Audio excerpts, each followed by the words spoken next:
Au loin, le porte-étendard orc fait entendre la cadence de la guerre. S'avançant dans l'une des rares plaines du Rotwalden, les orcs sont là pour détruire l'hôtel du Fossoyeur.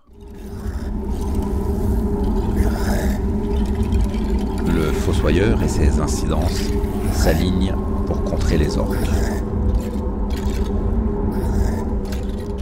Ils ont besoin de l'hôtel pour parfaire leur science de la non-mort. Une fois les troupes alignées, les premières projections tactiques se font. La meute dévorante, la bête à la carapace dorée, sera envoyée directement sur le flanc gauche de l'adversaire, afin peut-être de s'attaquer aux archers. L'assistant du Fossoyeur, monté sur sa créature modifiée, ira se positionner derrière les ruines, attendant sa proie. Le régurgitateur des profondeurs crachera son artillerie sur l'artillerie adverse. L'échappé retenu, tirant son chariot dévastateur, tentera également de s'en prendre aux archers orques. Les décapités du tombeau, infanterie lourde, se rendra sur la colline à proximité de l'autel. L'ancien amalgame, créature étrange et torturée, ira elle également à proximité de l'autel afin de le défendre au mieux des attaques orques.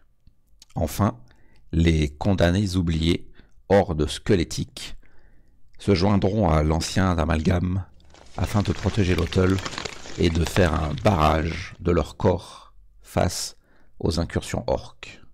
Les troupes se positionnent selon les ordres. Les orques se placent également. Pour eux, le temps presse, car s'ils ne parviennent pas à détruire l'autel dans le temps imparti, celui-ci libérera toute sa puissance, transformant les orques en de nouvelles créatures pour le Fossoyeur. La meute dévorante s'apprête à fondre sur les archers, mais le commandant orc, monté sur ses puissants sangliers de guerre, change de direction et charge les créatures à la carapace dorée. Celles-ci ne résistent pas à la furie des orques et sont les premières à tomber au combat. Cependant, la meute dévorante aura détourné l'attention du commandant orc et forcé les archers à manœuvrer. Ceux-ci sont maintenant pile dans l'axe de la charge dévastatrice de l'échappé retenu et de son chariot. De l'autre côté du champ de bataille, les troupes s'agglutinent auprès de l'autel. Le temps presse. Enfin, l'assistant du Fossoyeur rencontre la cavalerie lourde des orques. Les deux commandants sont au corps à corps. Cependant, pour la créature monstrueuse, les sangliers ne représentent qu'un apéritif. C'est un carnage, et le commandant orc meurt dans d'atroces souffrances.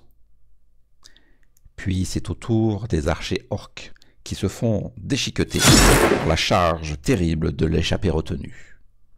Autour de l'autel, le combat fait rage. Si la défense des incidences du Fossoyeur tient bon, les orcs parviennent cependant à s'approcher très dangereusement de l'autel. Ils focalisent toute leur attention sur lui, le frappent et le frappent encore. Malgré une suprématie évidente sur le champ de bataille, les non-morts ne parviennent pas à freiner les coups dévastateurs des orques. Tandis que les troupes des incidences du Fossoyeur se dispersent, le porte-étendard orc fait de nouveau résonner